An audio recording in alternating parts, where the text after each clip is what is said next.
Good morning. It's day 2 of my 3-day trip in the Loire Valley.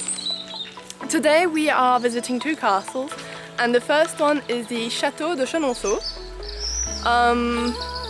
What you can see around me is the entrance to the forest that you can have a walk around, and just over here is the garden of Catherine de Medici.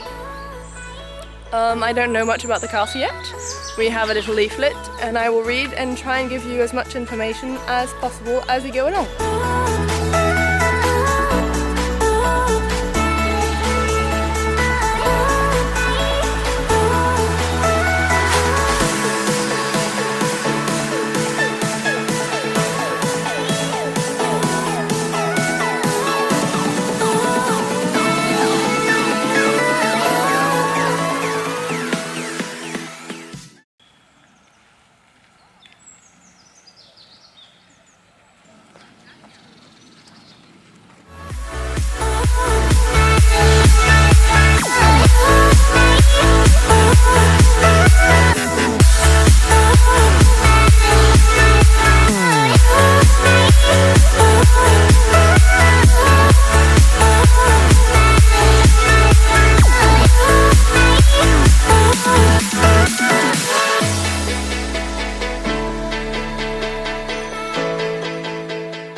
In 1547, the castle was given to Diane de Poitiers by King Henry II.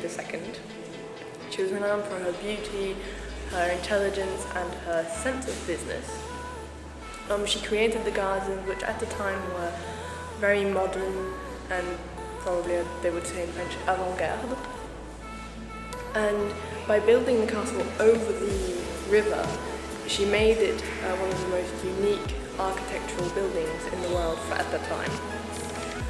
At the death of King Henry II, Catherine de Medici threw her out and then decided to occupy the castle herself and continued work on the castle to finish it and improve it and change the gardens completely to make them even more beautiful and majestic and whatnot.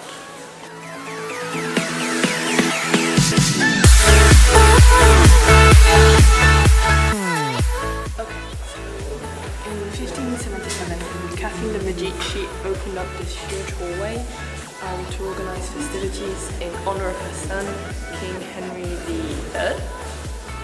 During the First World War, a man named Gaston Monnier opened up the castle and paid for the installation of hospital equipment so that people could be healed and saved and operated on during the war. And during the Second World War, the river Cher on which the castle was built over was the line of demarcation between the Germans and the French, if I understand properly. And the resistance in France used the castle to get hundreds and maybe thousands of people across into the free zone, which is on the other side of the castle. And apparently there was always a unit of German soldiers posted at the ready to destroy the castle if the order ever came.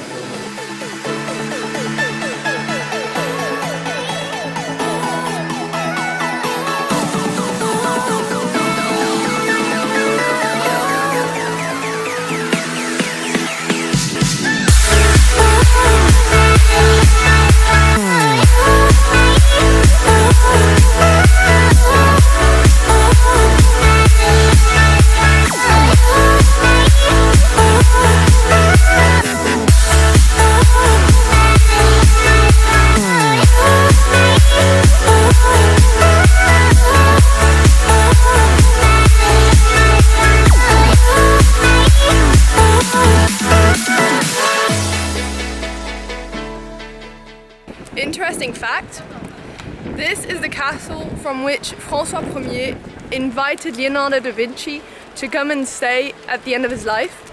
He was invited in 1516 and he died 3 years later in 1519. He was named the first painter, architect and engineer of France. He was given a manor called the Clos Lucé down in the town that I think my mum really would like to visit.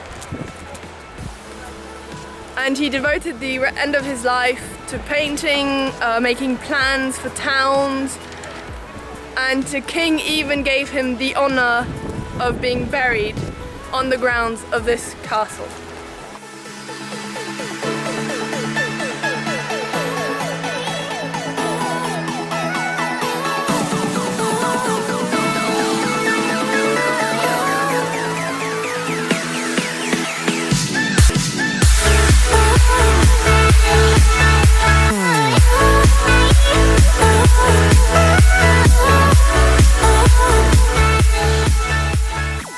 Remember when I said that Leonardo da Vinci was buried here?